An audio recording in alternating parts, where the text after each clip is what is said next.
కాలువలు చేయకుండా రోడ్డు చేస్తే ఉపయోగం ఉండదు. అందుకే ఏదైతే ఒక మాట చెప్పడం జరిగిందో ఆ రోజు నెల రోజుల్లో జమ్ము తీయిస్తామని, అదేవిధంగా అక్కడ గోడ కట్టిస్తామని, అదేవిధంగా ఈ డ్రైవర్స్ కాలనీ 1లో ఈ యొక్క కాలువలు నిర్మాణం చేస్తామని, రోడ్డు వేయిస్తామని మాట చెప్పడం జరిగింది. చెప్పిన మాట మేరకి జమ్ము పనులు పూర్తయినాయి.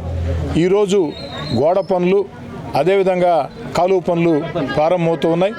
కాలువ పనులు పూర్తవుతానే రోడ్డు కూడా ప్రారంభమవుతుంది. దాంతో డ్రైవర్స్ కాలనీ 1లో అన్ని రకాల సమస్యలకి దాదాపుగా పరిష్కారం దొరికినట్టు అవుతుంది. డ్రైవర్స్ కాలనీ 2 ప్రజల చిరకాల కోరిక హైవేకి రోడ్డు కావాలని. అంతే శశిరావు గారు, అక్కడ 38 లక్షల రూపాయల వ్యయంతో ఆ రోడ్డు నిర్మించేదానికి టెండర్లు కూడా పిలిచాము. మరో వారం రోజుల్లో టెండర్లు కూడా పూర్తవుతాయి. మరో 15 రోజుల్లో డ్రైవర్స్ కాలనీ 2లో 35 లక్షల రూపాయలతో మొత్తం డ్రైవర్స్ కాలనీ 2 వాసులందరికీ మేలు చేసేటట్టు ఆ యొక్క రోడ్డు నిర్మాణం సాగుతుంది.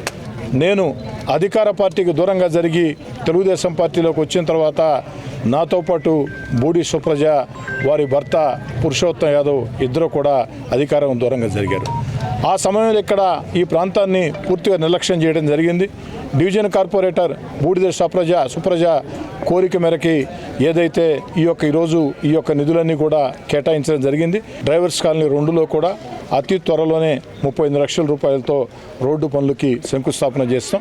మొత్తం మీద చూసినప్పుడు దాదాపుగా 1,20,00,000 డ్రైవర్స్ కాలనీ 1 కావచ్చు, డ్రైవర్స్ కాలనీ 2 కావచ్చు, 1,20,00,000 రూపాయలు నిధులతో ఈ యొక్క అభివృద్ధి పనులు చేపడుతూ ఉన్నాం. ఇంకా కూడా ఈ ప్రాంత వాసుల ఇంకా చిన్న సమస్యలు ఉంటే వాటి కోసం కూడా అన్ని రకాల ముందుంటామని చెప్పిన మాట ఇస్తూ, చెప్పిన మాట కట్టుబడి దేవుడి దయతో మీ అందరి ఆశీస్సులతో నెల రోజుల్లోనే అన్ని హామీలను కూడా ఈ యొక్క ప్రాంతంలో అభివృద్ధి కార్యక్రమాలు అన్ని హామీలను కూడా నెరవేర్చామని తెలియజేస్తూ, స్థానికంగా ఉండే ప్రజలందరూ కూడా కలిసికట్టుగా ఒక్కతాటి మీద ఉండి ఎలాంటి భేదాలు లేకుండా ముందుకు సాగాలని, ఎప్పుడూ కూడా ఎల్లవేళలా మీకు ఏ అవసరం వచ్చినా మీ కోటమిరెడ్డి శ్రీధర్ రెడ్డిగా, మీ ఎమ్మెల్యేగా సిద్ధంగా ఉంటామని తెలియజేస్తాం.